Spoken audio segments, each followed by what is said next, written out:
Olá, tudo bem? Eu sou o Dodô e está começando mais um episódio do podcast Knicks for Clicks, podcast onde eu irei conversar sobre a camisa que entorta varal na NBA, o titã colossal New York Knicks. Se acompanha nesse projeto e deixe seu comentário sobre esse episódio. Essa semana iremos falar da semana 21 do Knicks, em que o Knicks fez 3 partidas. Na segunda-feira o Knicks enfrentou o Kings e venceu. Na quarta-feira enfrentou o Blazers e venceu. E nesse sábado agora enfrentou o Golden State Warriors e infelizmente perdeu. Eu realmente queria que o Knicks vencesse essa partida, mas depois eu falo do Warriors, foi a última partida. Depois de uma semana difícil na semana passada em que o Knicks perdeu todas as partidas e ainda perdeu o Jalen Brunson machucado, então já sabíamos que seria uma semana difícil. O Knicks já estava sofrendo com adversários mais fracos. Com o Brunson e sem o Brunson certamente passaria apertado. O Miles McBride não tinha jogado bem a outra partida como titular. Nessas 3 partidas o Knicks começou o jogo com o McBride, o Josh Hart, o Michael Bridges, o Anunoby Towns. Vemos aí algumas melhoras no sentido que o McBride começou a jogar melhor, inclusive é um jogador assim que demonstra muita evolução, né? Parece que quanto mais responsabilidade ele ganha, melhor ele fica. Então foi um grande achado do Knicks aí há algumas temporadas. Vem jogando bem, vem sendo um jogador confiável, tem um ótimo arremesso, marcou muito bem. Na partida de sábado contra o Warriors, marcou muito bem o Stephen Curry. Infelizmente, eu vou dizer lá, mas para essa partida, o Knicks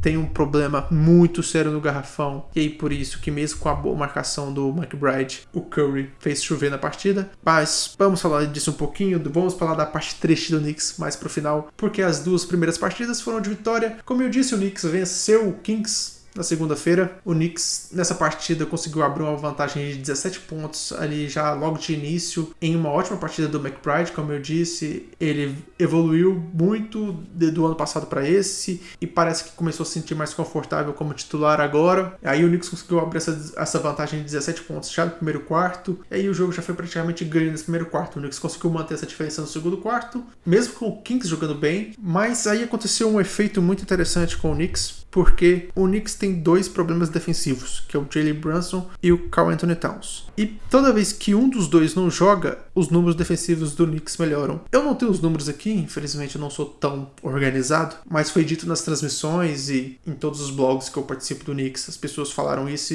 e jogaram esse dado. Toma o dado, que o Knicks tem uma das melhores defesas da NBA nesses dias, nessa semana e meia, sem o Brunson. Ou seja, mesmo com um jogador muito fraco defensivamente como o Towns, mas com agora 4 bons defensores, né, com o McBride no lugar do Brunson, o Knicks se tornou uma das melhores defesas. Pode ser visto nessas 3 partidas em que o Knicks tomou poucos pontos. Essa partida contra o Kings terminou 183-104. Na partida que o Knicks perdeu do Golden State, o Golden State só fez 97 pontos. Mas não é só na pontuação, na partida mesmo você vê que o Knicks conseguiu fechar melhor uns buracos defensivos que ele vinha demonstrando. Então mostra aí que o Knicks fez uma movimentação esse ano para se tornar melhor ofensivamente, mas a perda defensiva foi muito grande. E ao fim da temporada a gente vai fazer essa análise se valeu a pena ou não. Eu posso estar sendo um pouco imediatista porque não aconteceu os playoffs, mas o que acontece assistindo todos os jogos do Knicks como eu faço é que parece que não valeu muito a pena, sabe? Porque a melhor ofensiva do Knicks é muito clara nas partidas contra os times fracos. O Knicks praticamente não perde jogo para time ruim. O Knicks costuma sempre vencer esses jogos ou amassa ou ganha apertado, mas sempre consegue demonstrar a força do talento contra esses times. Mas quando o Knicks pega times bons, times que sabem defender muito bem, tipo Golden State, tipo Cleveland, tipo Boston, times que conseguem parar o ataque do Knicks, ou seja, que o Knicks vai ficar alguns minutos sem conseguir pontuar, esses times costumam levar melhor contra o Knicks, porque eles conseguem parar o Knicks por alguns minutos, mas o Knicks não consegue fazer isso com eles. Então, esse era um detalhe muito importante do ano passado e desses anos de Tom Thibodeau. Pelo menos que o ataque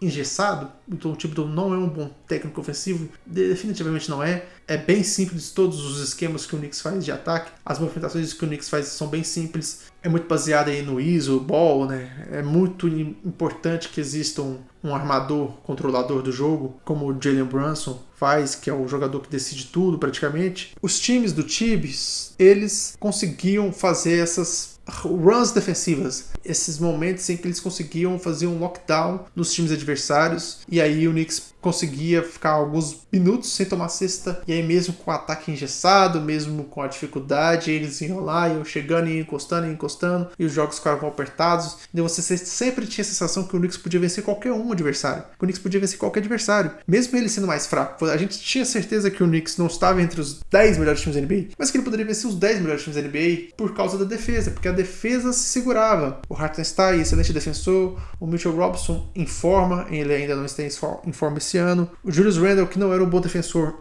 mais perto do Towns, ele é bem melhor defensivamente. Ele é fraco, mas perto do Towns, qualquer coisa parece um bom defensor. E agora, esse time com Towns e com Brunson, você vê que ele é mais talentoso, que ele brilha muito mais no ataque, que ele tem um ataque mais bonito, com muito mais arremesso, certo? Com muito mais eficiência, e aí ele consegue vencer os times fracos. Mas quando chega os times fortes, parece que é impossível vencer. Parece que os times fortes são muito superiores. Parece que a distância entre os times fortes aumentou ao invés de diminuir. Parece que a distância para os times mais fracos aumentou, e a distância para os times mais fortes também aumentou. Então é uma situação muito problemática, porque eu tenho alguns amigos também que curtem NBA, mas eles não torcem pro Knicks. Eles só assistem o Knicks em highlights, ou no máximo olham lá o box score, eles vão ver lá Towns, 30 pontos, 15 rebotes, excelente aproveitamento, eles vão pensar, caramba, Karl Anthony Towns é incrível, esse cara é muito bom jogador. Aí eles vão ver lá no próximo jogo, 25 pontos, 10 rebotes, 27 pontos, 11 rebotes, eles vão pensar, nossa, esse cara é muito bom,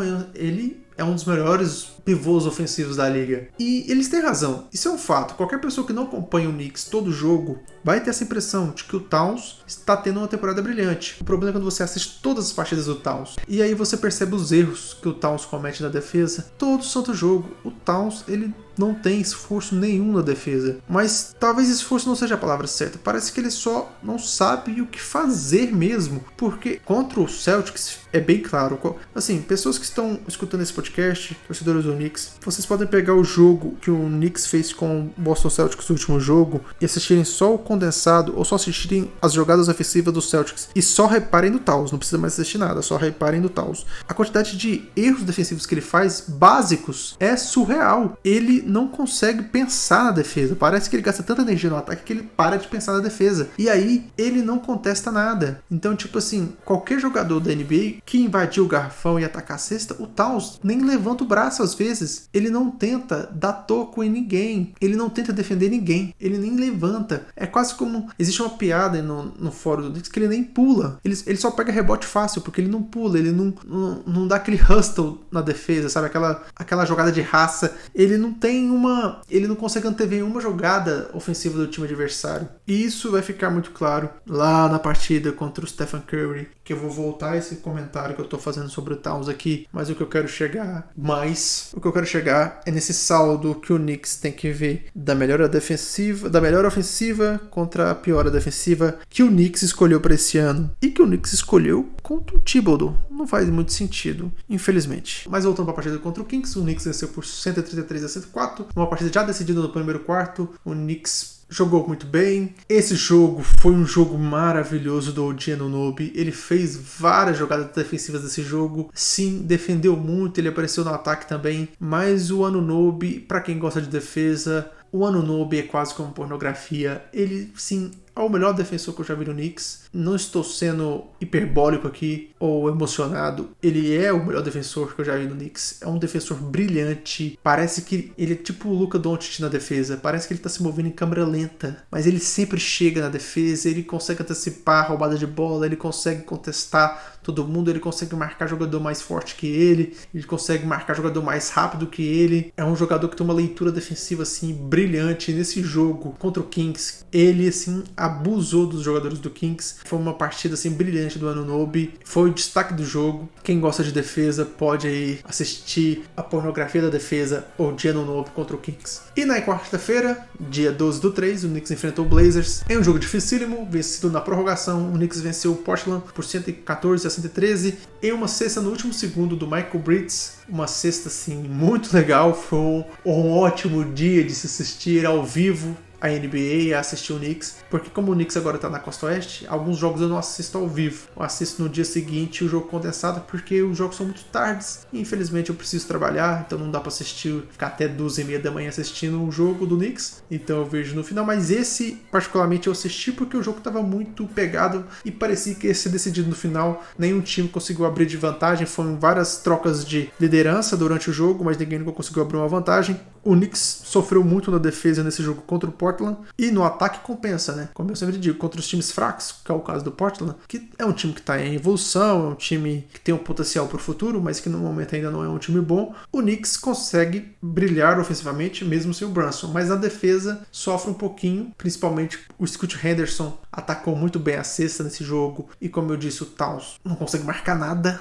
sabe? O Towns O Knicks tem um jogador folclórico chamado Andrea Bargnani, ou Andrea Bargnani, o italiano aí, que há muito tempo ele jogou na NBA numa época em que todo europeu que chegava, todo pivô europeu que chegava e arremessava de 3 era o novo Dirk Nowitzki. O Andrea Bargnani era um desses novos Dirk Nowitzki, mas ele nunca nem chegou a 1/1000 do talento do Dirk, porque um dos problemas que ele tinha é que ele era um péssimo defensor, era um jogador assim que não tinha condição nenhuma de defesa. Provavelmente no basquete europeu, com a defesa por zona, ele não era tão explorado, mas lá no basquete da NBA era assim completamente ridículo, e ele chegou naquele momento que ele era tipo a cereja do bolo do time do Carmelo, e o Knicks deu várias escolhas de draft pro Toronto, em troca deu o Andrea Bargnani e nunca deu certo, então ele se tornou um jogador folclórico no Knicks sobre pivô ruim de defesa. Então quando fala na torcida do Knicks pivô ruim de defesa, vem Andrea Bargnani. Foi a época que eu comecei a gostar do Knicks, assistir o Knicks, e obviamente o meu conhecimento de basquete era mais limitado na época, então eu não achava ele tão ruim na defesa. Para mim o problema dele era no ataque, que ele era o famoso especialista de 3 que não acertava arremesso de 3. Mas eu digo que o Towns tá no mesmo nível de defesa.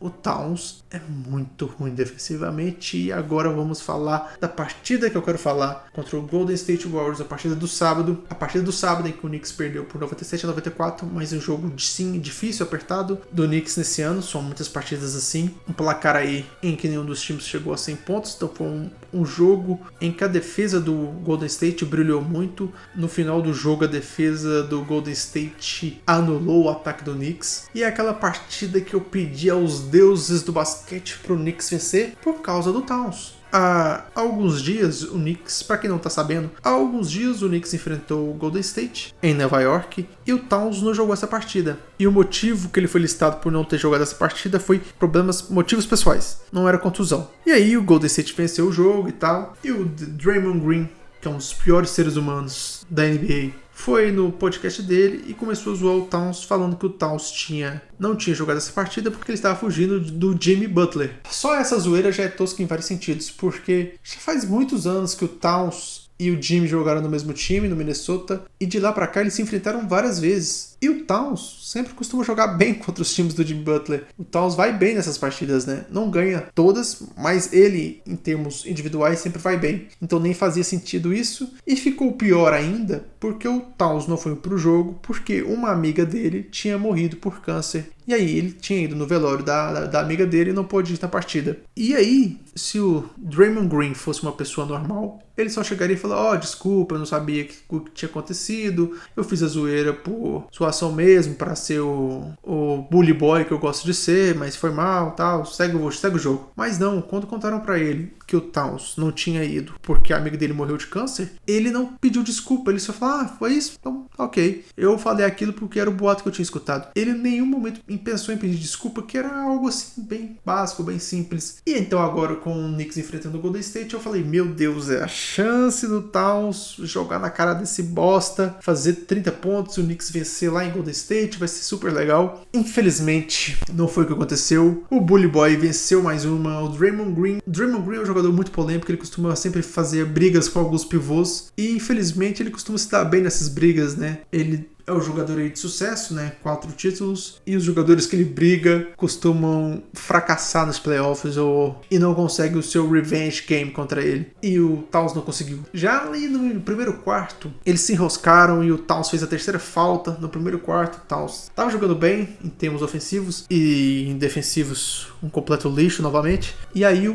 Draymond Green começou a gritar: he's soft, ele é fraco. E aí eu falei: nossa, é agora, Towns, é agora. Ele tá tentando aí te fazer o trash talk agora, vamos ganhar. E no final do jogo eu cheguei à conclusão que o Draymond Green estava certo. Infelizmente o Towns é soft. Infelizmente ele é muito soft, porque esse jogo terminou com 3 pontos de diferença, mas o jogo foi decidido em uma cesta do Draymond Green atacando a cesta, o Towns com 5 faltas, faltando ali 22 segundos. O Draymond Green conseguiu invadir o garrafão e passar pelo Towns, e o Towns não fez o mínimo esforço para parar o Draymond Green. Eu não sei se ele estava com medo de fazer a sexta falta ou se ele só simplesmente não deu conta, porque ele é soft. Porque não fazia nem sentido, faltava 20 segundos para acabar o jogo. Se o Draymond Green fizesse a sexta, acabava a partida, a diferença ia para 6 pontos, impossível do Knicks empatar. E ele deixou o Green fazer a sexta. Ele simplesmente deixou o Green fazer a sexta. É uma jogada ridícula, é uma jogada maravilhosa para quem é fã do Golden State, fã do Draymond Green, mas para quem torce pro Knicks é um absurdo essa cesta ter acontecido, porque o pivô tava marcando o cara e deixou o cara passar. E não é que era o Stephen Curry, o Ja Morant, era um velhote do Green, que nem sabe arremessar, que é um jogador fraco, limitado no ataque. E o Towns não fez nada, ou seja, o cara zoou o Towns na morte da amiga dele, o cara ficou zoando o Towns o jogo inteiro, e o cara tava na frente dele e ele não fez nada, deixou o cara passar por ele. Nesse lance, o Golden State abriu 6 pontos, o Draymond Green fez o Night do Stephen Curry, mais uma historinha boa para quem é fã da NBA e não torce pro Knicks, vai ter lá o Draymond Green fazendo o Night, zoando o Towns, mas para quem é fã do Knicks foi assim, bem decepcionante, foi aquela partida que a gente queria muito vencer para acabar com o Draymond Green, e aconteceu o pior pesadelo. O Golden State venceu com uma cesta do Draymond Green em cima do Towns, e a zoação do Draymond Green estava certa, o Towns é soft. Nessa partida tem um blog que eu gosto muito do Knicks, que eu vou aqui passar para vocês, chama Post and Toast, é um excelente blog americano assim, de fãs do Knicks, e lá tem todos os níveis de fãs do Knicks, tem os fãs hardcore, tem os que assistem de vez em quando, tem aqueles caras que criticam tudo, meu caso, provavelmente, tem aqueles que são contra criticar o time, e tem os mais moderados. Então é um ótimo ambiente, porque você tem todas as opiniões sobre o Knicks diferentes, e de pessoas que curtem muito o Knicks e que não entra gente de fora. Então você só vai ver torcedores do Knicks, então é um bom ambiente para se ter, é um bom ambiente para participar sendo fã do Knicks. E eu vi um comentário lá que me deixou um pouco magoado, que foi o cara falou assim, olha, o Towns jogou muito bem essa partida, ele fez 29 pontos e 12 rebotes, ele fez a parte dele. O problema foram os outros jogadores. Josh Hart não fez nenhum ponto. E isso é um fato, o Josh Hart fez uma partida muito ruim, não fez nenhuma cesta, então a falta de produção ofensiva dele foi determinante. Mas esse cara tá analisando o Towns como pessoas que não veem o Knicks todo dia. Ele olhou o box score, o Towns com 29 pontos e 12 rebotes, e falou, o Towns fez a parte dele. Mas esse não é o problema do Towns. O Towns é um bom jogador ofensivo mesmo. O problema é na defesa. O problema é que ele não consegue marcar ninguém. Tem o pick and roll. Sim, o Stephen Curry e o Draymond Green jogam juntos há muito tempo. E eles têm algumas jogadas características que qualquer pessoa que acompanha a NBA há alguns anos percebe na hora que é um pick and roll que o Green faz pro Curry, que ele ganha o espaço. E se o pivô não apertar o Curry, ele vai dar um passo pro lado e arremessar de 3 totalmente livre. E é o Stephen Curry, é o melhor arremessador de todos os tempos. Então esse passo que ele dá pro lado, mesmo que ele fique um pouquinho mais distante, ele vai fazer. E eu, que não tenho nenhum conhecimento técnico de basquete, nunca analisei basquete dessa maneira estratégica, como eu já vi essa jogada acontecer tantas vezes, eu já sei que ela vai... Eu aqui do Brasil consigo ver que ela vai acontecer, e o Towns errou essa marcação 3 vezes seguida. O Curry fez 2 vezes e acertou, e na terceira ele errou. Mas ele teve a mesma chance de arremesso 3 vezes seguidas, e o Towns não tomou a decisão correta em nenhuma delas. Não é possível que ele não sabia que isso ia acontecer. Ele marcou o drop nessa jogada. Tipo assim, você pode ser lá o conceito que o Tibbs falou, faz o drop sempre, mas não com o Stephen Curry. É o óbvio, todo mundo faz isso. Com o Stephen Curry é um pouco diferente. E o Towns errou isso toda hora, e como eu disse no final, o Green conseguiu bater o Towns de uma maneira tão fácil, que assim, eu só não consigo ver o Knicks vencendo uma série de playoff com o Towns de pivô. Assim, eu não tô sendo imediatista. São já quase 65 partidas e não vejo melhora nenhuma. O Towns é isso aí. O Towns não chegou na NBA agora. Ele era assim no Minnesota, e o Minnesota percebeu isso. O Minnesota falou, meu Deus, a gente tem o Anthony Edwards e o Towns, e a gente não consegue avançar nos playoffs nenhum ano.